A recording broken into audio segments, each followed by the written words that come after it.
మొత్తానికి కొంచెం వెనక తీసుకోవాలి. హలో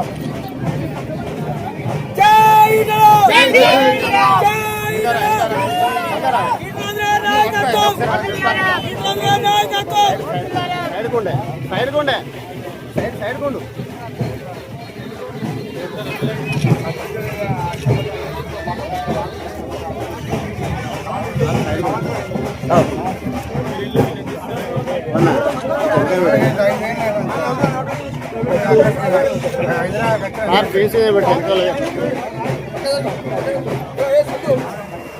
నాకు మైక్ పట్టుకుంటే భయం చేశారు.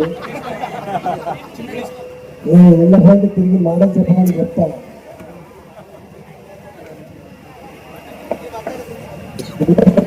వెళ్ళబోతే తిరిగి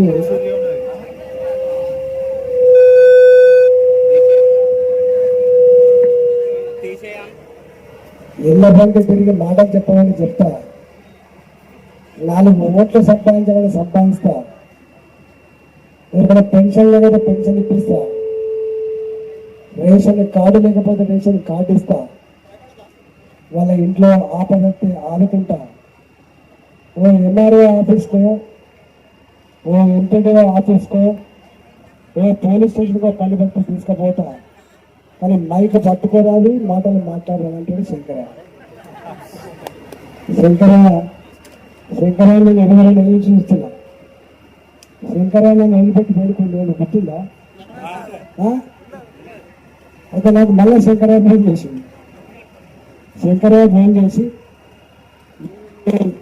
నీ దయతో నీ అండతో ఎంపీటీసీ ఉన్నప్పుడు చాలా పనిచేసిన ఈ ప్రజలు మీరు లేని లోటు నేను ఎంతలేదు వస్తలేదు అని చెప్పి అనుకుంటాను. మిమ్మల్ని సర్పంచ్ కల్పించండి, తప్పకుండా మళ్ళీ మీరు మీ సాయంతో మళ్ళీ పాత సేవలు అని చెప్పి నాకు ఫోన్ చేసి శంకర నేను ఏ పార్టీలో శంకర అన్న కొద్దిగా వదిలిపెట్టి పెళ్ళేశారు, మరి ఏం చేయాలని మళ్ళా మీతో ఉంటా, నా ప్రజల పెళ్ళి ప్రజల ఆశీర్వాదం పొందుతా అని చెప్పి అనగానే మరి అయిన దానికి నిలబడిపోయి శంకర అని చెప్పిన వారి కోసం ఈరోజు వచ్చింది ఇక్కడికి. ఈ ఊరు గొప్పతనం, ఈ ఊరు ఐక్యత, ఈ ఊరు చైతన్యం ఎంత గొప్పదో ఉన్న వార్డు మెంబర్లో 4 వార్డు మెంబర్లు ఇప్పటికే యునానికి మిగతా కూడా వస్తాయి అంటాను. నాకు నమ్మకం ఉంది. భీంపల్లి ఆడబిడ్డలు, భీంపల్లి మా తమ్ముళ్ళు అన్నలు ఖచ్చితంగా మళ్ళీ శంకరయ్య గారిని ఆశ్రయించి మళ్ళీ పాత పద్ధతుల్లో పనిచేసుకుంటారని చెప్పి ఆశిస్తున్నా. అయితే కొంతమంది ఏమంట కదా, ఒట్టికి ఎగరలేదమ్మా ఆకాశానికి ఎగిరిందంట అంటాను. కూట్ల రాయి తీయలేనాడు, ఏట్ల రాయి తీయమైనా అంటాడు. ఒక్కడు గుర్తుపెట్టుకోండి, వార్డు మెంబర్ అయినా సర్పంచ్ అయినా ఎంపీటీసీ అయినా జడ్పీటీసీ అయినా ఎమ్మెల్యే అయినా ఎంపీ అయినా ఎట్లొస్తాయి పదవులు? ప్రజలు ఓట్లు వేసి గెలిపిస్తే వచ్చేటివే పదవులు తప్ప అంగట్లో సరుకులుగా కొనుక్కుంటే వచ్చేది కాదు పదవి. అవునా కాదా? రెండవది, మేము ఎవరు ఎన్నికైనా కూడా మళ్ళీ మీ సేవ చేయడానికైనా చెప్తారు తప్ప మీరు పెత్తనం చేయడానికో అజమాయిషీ చేయడానికని చెప్పి ఎవరు చెప్తారు. ఒకవేళ అట్లా చేస్తే వాడు మళ్ళీ ఆగలైపోతుంది. మరోసారి దిగంగానే అంటారు, ఇప్పుడు ఎవరు అమ్మ నువ్వు మళ్ళీ వస్తావా రావాలనుకున్నా నేను మళ్ళీ వచ్చినావు కదా అని నాకు పనున్నది వాస్తవంగా. కానీ 2 ఏళ్ళు అవుతుంది. ఆనాడు సావు కాడ, పెళ్లి కాడ, మంచి కాడ, చెడు కాడ నేను మీతో అడుగులో అడుగు వేసి 25 ఏళ్ళు నడిచిన. సార్ డ్రామా నాటలు నమ్ముతుంది, కన్నీళ్ళు పెట్టగానే నీరు నీడుతుంది, ఏడుతుంది. మరి 2 ఏళ్ళ, మరి 2 ఏళ్లలో ఎప్పుడైనా వస్తాను అనని వాడకట్టుకు పని చేసిందా? ఓ 1200 కోట్లు తీసుకొస్తా మా తాతకు చెప్పి, కేసీఆర్ తాతకు చెప్పి డల్లాస్ అమెరికా లాగా చేస్తా అని చేసిందా? 2 ఏళ్ళు అవుతుంది. ఇవాళ అందుకని మాటలు కోటలు దాటుతాయి, కాళ్ళు మాత్రం తంగేళ్ళు దాటవు. మనం మోసపు మాటలు వింటే ఎట్లా బోర్లు పెడతామో అర్థమైందా లేదా? మీరు వద్దంటే నేను పోతుంది హైదరాబాద్కు పోయి ఊరు కాని ఊరు నేను వాళ్ళకి ఏం సేవ చేయలే. నేను ఆ కరోనా అప్పుడు వాళ్ళు బాగా చూసిండు, వాళ్ళు తెలంగాణ ఉద్యమం అప్పుడు చూసిండు, కరోనా కష్టకాలంలో చూసిండు. కాబట్టి అమ్మాయిగా హుజరాబాద్లో నుంచి వెళ్ళొచ్చిన మరి మీరు ఓటెత్తే గెలిపిస్తారంటే 4 లక్షల ఓట్ల మెజార్టీ ఇచ్చి గెలిపించింది మాట్లాడు. మరి కొత్తగా మీకంతగా ఇంటింటి తెలుసా? మీకు మాకు కుటుంబ బంధం ఉండే అక్కడ కొత్తగానే పాపం ఉన్మానంగానే వాళ్ళు ఆడుకొని వాళ్ళ ఒడిలో పెట్టుకొని వాళ్ళు కాపాడుతున్నారు. కాబట్టి వాళ్ళ రుణం తెచ్చుకునే అంటే 2 ఏళ్ళు పనిచేసిన. కానీ రోజు వస్తారు ఇక్కడి నుంచి మనల్ని కొడుకు నౌకరు కావాలని, దవాఖానాలకు ట్రీట్మెంట్ కోసం, కొడుకు చదువు కోసం, పర్సనల్ అవసరం కోసం వచ్చినప్పుడు అనేది ఒకసారి బిడ్డ మోసపోయిన బిడ్డ, ఇక తెలిసిపోయింది బిడ్డ, మళ్ళీ రావా బిడ్డ అంటే వస్తప్పా అని చెప్పిన. ఇప్పుడు ఎందుకు వచ్చినా ఈ మాత్రం మీకు సర్పంచం గెలిపించి ఇస్తే మళ్ళీ ఒక బాధ పడుతుంది. నెలకొకసారో 10 రోజులకోసారో మళ్ళీ నాలాంటి వాళ్ళు కూడా వచ్చి మళ్ళీ పాత లెక్కల పనిచేసే ప్రయత్నం చేస్తామని చెప్పి నీకు హామీ ఇవ్వడానికి వచ్చింది. శంకరయ్య మళ్ళీ పాత పద్ధతిలో దవాఖాన అవసరం పడ్డ బస్సు పెట్టు శంకరయ్య, పెన్షన్ అవసరం పడ్డ పెన్షన్ ఇప్పిస్తాడు శంకరయ్య, ఇల్లు అవసరం ఉంటే ఇల్లు ఇప్పిస్తాడు. కొంతమంది అంటున్నట మా ప్రభుత్వం మా పార్టీకి ఓటెత్తనే పెన్షన్ ఇస్తా, మా పార్టీకి ఓటెత్తనే ఇల్లు ఇస్తా. నిజమేనా? అది నిజమేనా? కానీ ఇళ్ళ డబ్బులు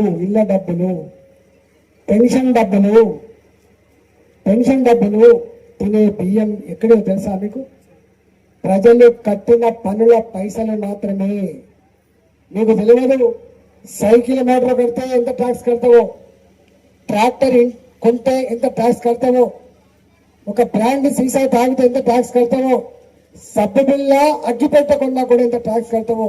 మీరు కట్టిన పనుల పైసలకు మేము జీతకాలం కాపాడాలి తప్ప మేము ఆ పైసలకు ఓడలేం కాదు. నేను కూడా ఎమ్మెల్యే ఉన్నా, మీకు తెలుసు. ఆనాడు పెన్షన్ ఆగిపోయిందా? ఆనాడు రేషన్ కార్డు ఆగిపోయిందా? బియ్యం ఆగిపోయినా? కానీ ఇవాళ ఒక మాట చెప్పిపోదాం వచ్చిన. వీళ్ళు బాగా మాట్లాడుతున్నారు. కానీ మీరు ఎప్పుడైనా గ్రామ పంచాయతీల సిబ్బంది అడగండి, మీ గ్రామ పంచాయతీ సఫాయిలకు జీతం ఇచ్చేది, మీ సఫాయిలకు జీతం ఎక్కడ చేస్తే తెలుసా? మోడీ గారి నుంచి వెళ్తారు, కేంద్ర ప్రభుత్వం నుంచి వస్తుంది. మీ చౌరస్తాలో పెట్టిన బల్బులు వెలిగే లైట్లు ఎక్కడ తెలుసా? ఢిల్లీ నుంచి వస్తాయి.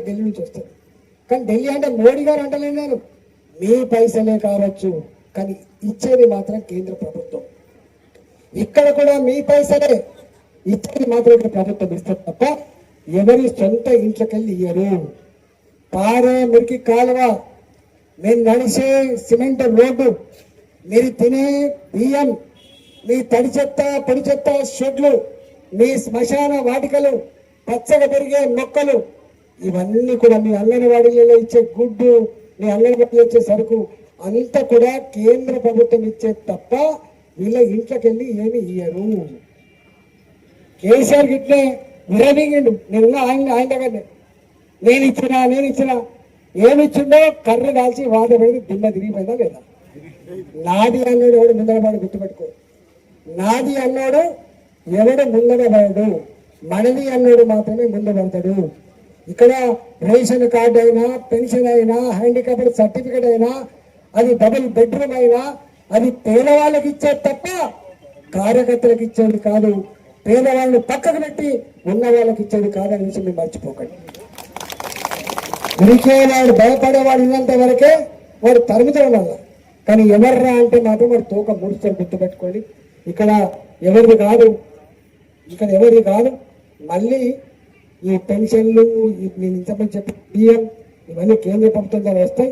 మళ్ళీ భీంపల్లిలో 2 ఏళ్ళు అయితే ఎవరు దిక్కులేదు. నేను ఒక్కడే అడుగుతున్నా. ఆ రోజు వాళ్ళు మాట్లాడగానే సపోర్ట్ కొడుతుంది, ఎత్తుంది.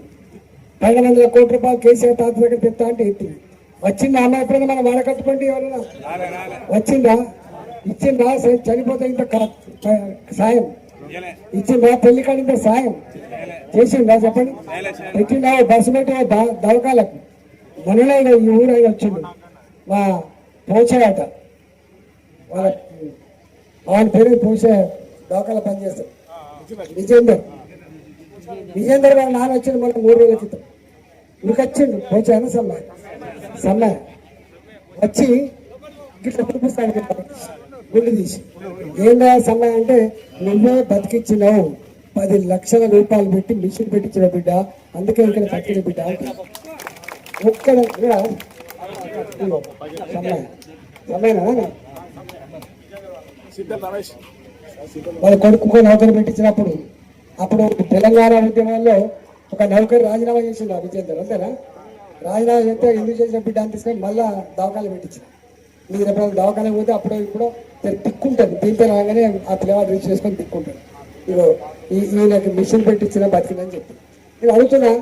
ఈ రెండేళ్లలో ఏ పార్టీడైనా ఒక మనిషికైనా అద్దాలు ఇప్పించిందా? కళ్ళాపరేషన్ చేసిందా? దవాఖాన తీసుకుపోయిందా? సాయం చేసిందా? మరి ఎందుకే వీళ్ళు ఎందుకే ఇవాళ వార్డు మెంబర్ నుంచి మొదలుపెట్టి ఎంపీ వరకు గెలిపిస్తే దేనికోసం గెలిపిస్తాం? మాకు ఎప్పుడైనా ఆపరేస్తే ఆదుకుంటాడని చెప్పి గెలిపిస్తాం, అవసరం పడితే ఆదుకుంటాడని గెలిపిస్తాం తప్ప అనుకోండి కాదు. కాబట్టి వీళ్ళ సంగతి ఏంటో ఇక మీకు అర్థమైపోయింది. ఊరికే చెప్పొద్దు, కానీ చేసి చెప్పుకోవద్దు. నేను ఎవరినో, నేను ఏం పని చేసిందో వాడు అంటాడు. ఈటలందరూ 2021లో గెలిచిన తర్వాత మట్టిపోసిన అని చెప్పి ఒక స్టేట్మెంట్ ఇచ్చాడు. ఎవరు చేసిండే మీ ఇక్కడికి? ఎవరు చేసిండే ఇక్కడ? కమలాపూర్లో ఉండే హాస్పిటల్ కట్టించే, ఇంకా బస్ స్టాండ్ డబ్బులు ఇస్తే కట్టించే తెలివి ఉన్నారా చెప్పండి? కమలాపూర్ బస్ స్టాండ్ డబ్బులు ఇస్తే కట్టించే తెలివి లేదు. ఇవాళ ఎవరు కట్టించినా ఇవాళ సింగే నాకు ఈ రోడ్డు కట్టకాయలు ఎట్లుంటుండే, మీ కట్ట కింద రోడ్డు గతుకులు ఉంటుండే, ఏమైపోయింది ఇవాళ? అందువల్ల ఇవాళ మాటలు కోటలు దాడుతాయి, కాళ్ళు మాత్రం తంగలు దాటమని చెప్పినామో ఇవాళ అక్షరాల సత్యమైంది. కాబట్టి మళ్ళీ మన పాత పద్ధతిలో ఈ ఊరికి రావాలి. మీరు ఎప్పుడైనా పనికి మన ఈ సర్పంచ్ గారిని గెలిపించండి, వార్డు మెంబర్ గెలిపించండి. తప్పకుండా భీంపల్లి ప్రజలకు మళ్ళీ కాలుకు నిలుగుతే పనిచేస్తాడు శంకరయ్యకు అండగా తోడుగా నేను ఉంటా అని చెప్పి మాట చెప్పడానికి వచ్చింది. కాబట్టి దయచేసి మీరు శంకరయ్య గారిని నిండు మనసుతో ఆశ్రయించి మళ్ళీ మన గ్రామంలో ప్రజల సమస్య పరిష్కరించుకోవాలని కోరుతూ సెలవు తీసుకున్నా. భారత్ మాతాకి